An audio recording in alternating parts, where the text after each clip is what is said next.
में खड़ा हुआ। राक्षस ने कहा महाराज हम भी तो देखें तुम्हारे इस अखाड़े में कैसे कैसे पहलवान हैं।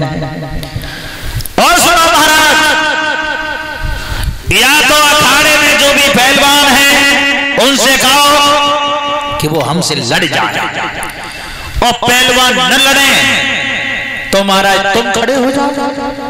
मतलब हमें तो लड़ना ही है, और न लड़ पाओ तो महाराज एक काम कर बाबा।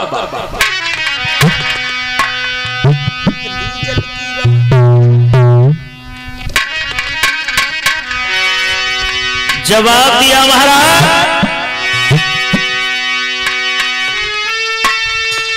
याद कोई पीर है नगरी में,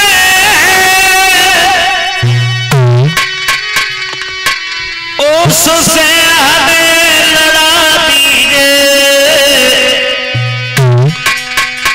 यदि लड़ा नहीं सकते हो तो पकड़ा कोई दीजिए।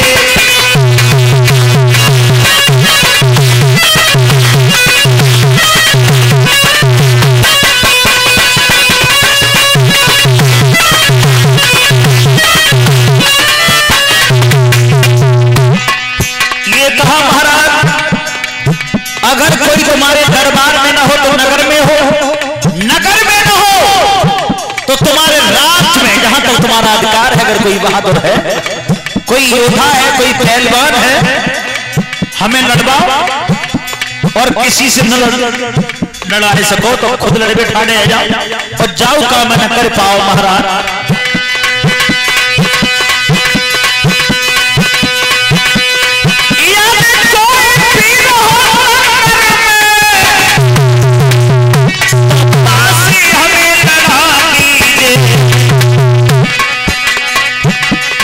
छुटा जान करी पाओ कर से मोई कर पकड़ा।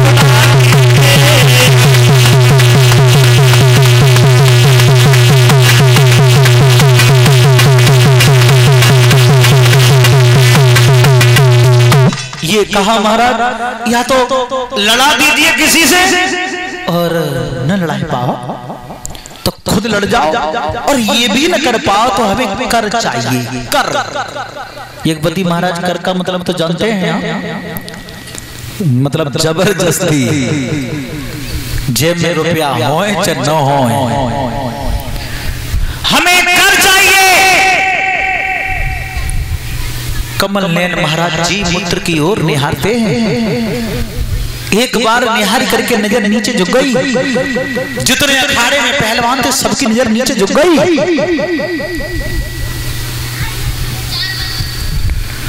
कंक मुनि की ओर निहारा, जो मंत्री थे उनकी ओर निहारा। कमल नैन बोले मंत्री तुम कुछ बता सकते हो क्या होना चाहिए? युधिष्ठिर महाराज बोले हम मंत्री हैं महाराज, आप यहाँ के अधिकारी हैं, हम तुम्हारे आदेश का पालन करेंगे। जवाब दिया तुम मंत्री हो मेरे, कुछ सलाह तो बताओ। महाराज अगर हमें सलाह की बात कर रहे हो, हमें सलाह पूछना चाहते हो तो एक बात बताऊं तुम्हें, तुम्हारे दरबार में कोई ऐसा पहलवान नहीं है जो इस राक्षस से लड़ जाए। और महाराज एक बात बताऊं,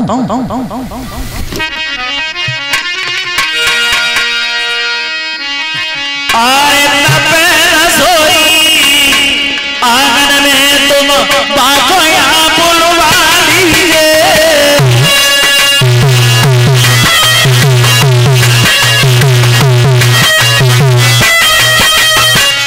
महाराज अगर हमें पूछना चाहते हो, अगर हमें मंत्री का दर्जा दिया तुमने, तुम सलाह दे रहे बोले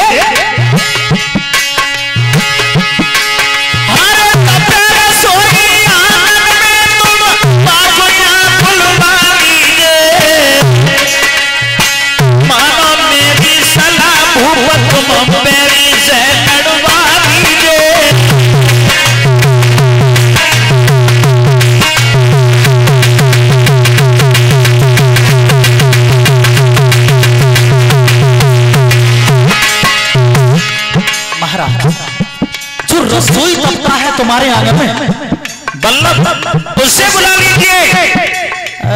कमलनैन महाराज को बहुत हंसी आई, बहुत हंसी आई। क्यों?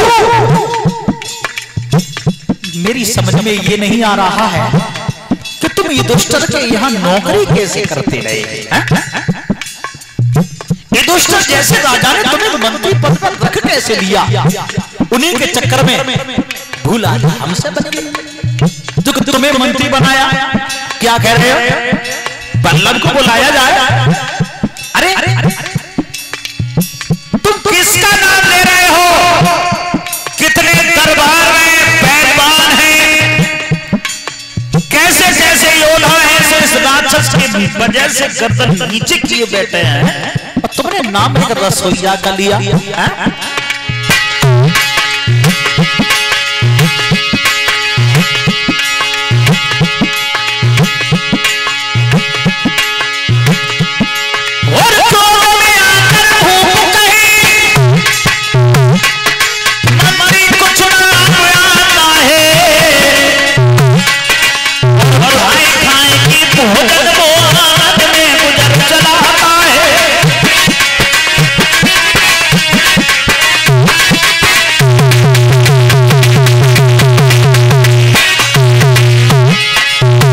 विपत्ति का मारा है, रोटी बनाए बनाए के खाए खाए के गुजर कर रहे हो, और तुम उससे पहलवानी की उम्मीद रखते हो।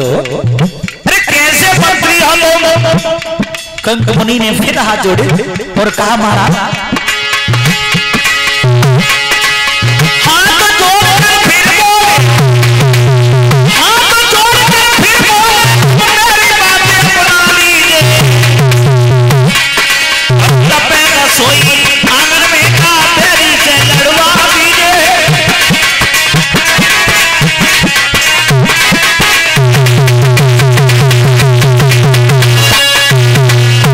फिर भी यही कहा महाराज, हम तो यही कहेंगे कि बल्लभ को बुलाया जाए। कमलनैन कहने लगे मैं तो ये जानता था तुम कितने चतुर चालाक हो, एक रसोइया को और जी पुत्र के हाथों मरवाना चाहते हो, मरवाना चाहते हो। और देखो कंक मुनि, हमें कर देना ही पड़ेगा। इससे तो बढ़िया ये है कि हम अपने रसोइया को बचा लें। ऐसा करो, तिजोरी से जितना जाए घर में जो कुछ चाहिए सब दे पाओ। कंक मुनि बोले महाराज हमने अन्न खाया है तुम्हारा, और देखो रसोइया अगर मरियू जाए तो तुम्हारे घर खानदान को ना है, मरियू जाए तो तुम्हारे घर कुनबा को तो है ना है, बुलवा। कमलनैन बोले चलो कोई बात ना है, अगर तुम कह रहे हो तो हम बुलाएंगे। एक नौकर से कई बल्लभ को बुलाए के लाओ जो रसोई तप रहा है। एक नौकर गो और भीमसेन समय रसोई में कटका रहे थे, जाकर नौकर टेरवे को रसोई में गेट पे खड़े हैं कि माने का देखो वही रसोइया जो भीमसेन था वो कर्म कौन सा कर रहा था भीतर रसोई में।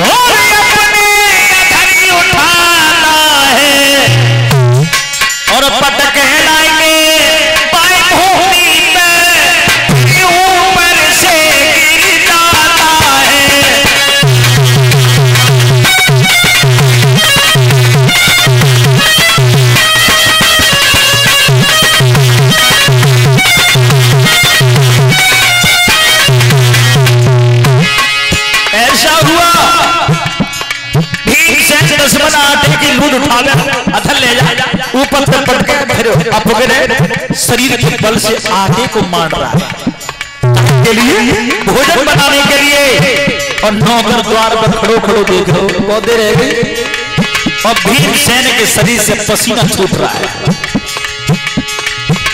भाई आटे को मारने में कसरत पूरी कर रहे भी नौकर देख रहो सोई एकदम नौकर चिल्लाए के बोलो रोटी बनाने वाले शरीर से पसीना निकालता है और पसीना मिला मिला करके रोटी बना करके हमारे जवानों को खिलाता है। और वो जवान सब बेबल हो चुके हैं, इसीलिए वो उस राक्षस से लड़ना नहीं चाहते, कमजोर हो गए जवान। उसका राज मुझे पता चला है।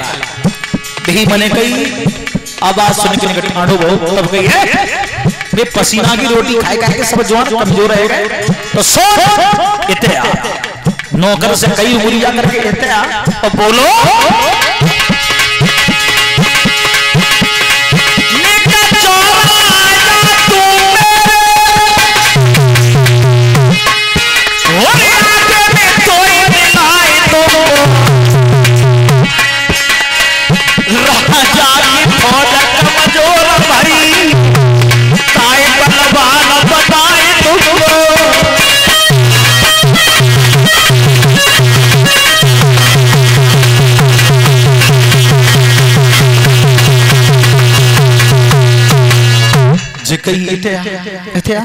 पसीना की रोटी खाए खाए के सब जवान कमजोर रह गए। एक ही गांडू में जाते में मिला दूं तो और ताकि रोटी बनाए के सब जवानों को फिर बलवान बना दूंगा मैं। आ जाता है सोई डर के मारे नौकर ने कही महाराज तुम्हें राजा साहब बुलाए रहे जान नहीं माने, अगर 10 मन आटे उठा ले जा तो मुझे आटे में मिलाए दे वो देर कितनी लगेगी जा डर के वहां बोलो तुम्हें राजा साहब ने बुलाया। भीम ने की क्यों क्यों क्यों क्यों बात का है आज तक नहीं बुलाए आज क्यों बुलाए। नौकर ने कही महाराज मैंने एक बहुत विशाल राक्षस देखो वो युद्ध की चुनौती कर रहा है, बातें लड़ने के लिए कोई तैयार ना है। कंक मुनि ने कही है राजा साहब थे कि रसोइया बुलाए ला का लड़ाई दो जाते हैं। भीम ने जैसे सुनी कि आज तो कुश्ती होएगी, लड़ने के लिए भुजा फड़क गई, बहुत दिन है गई युद्ध कर भी नहीं मिला। नौकर से कही चल बोल ले चल काट फाड़ हो। जैसे ही नौकर के पीछे पीछे भीम गए, लेकिन युधिष्ठिर महाराज का एक संकेत था कोई काम करो तो मेरी आज्ञा के बिना नहीं करना। भीम भैया मैं ध्यान करें जा रहे थे और जो बार राक्षस के पाए में सांकरनाएं बनी थी बस सांकर के ऊपर पैर रख गया भीम का, और जो सांकर के ऊपर पैर रखा गया भीम का जीव मूत्र राक्षस ने करो का